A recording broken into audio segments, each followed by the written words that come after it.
Today we're going to look at how one council managed to put up quite a lot of signage at short notice in a wide variety of locations. This is not about whether you agree with the necessity of this signage or not. What I want to illustrate here is how this council was able to design, print and install perhaps hundreds of signs with not much lead time. Let's count the number of signs in just this one section of foreshore. The location we're using here is roads, but I've seen the same signage installed in other parks and foreshore areas around the Canada Bay area. Now from a cyclist's perspective, I don't find this signage very useful. The contrast isn't high enough between the white lettering and a relatively light blue background. It looks nice, but it's hard to read. You have to stop to read them. There's too much information to take in at a glance. The font size is too small.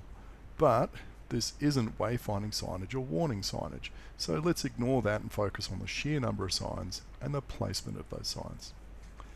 The signs are placed where they are clearly visible and easy to read, but they aren't blocking any paths. None of them are trip or collision hazards. The variable message signs have been parked on the grass well out of the way of pedestrians or cyclists. They're angled in such a way that they're easy to read, but they aren't creating a crash hazard for anyone. All the signs are installed double-sided, and they are perpendicular to the direction of travel of the traffic, the foot traffic that is. None of the signs along the path facing the water, where they'd only be visible to the seagulls and the pelicans.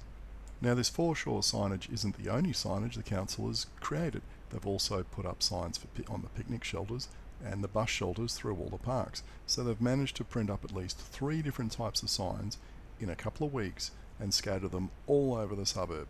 So I don't know how we can hear an excuse to say, oh, we couldn't put up bicycle wayfinding signage because we didn't have enough warning.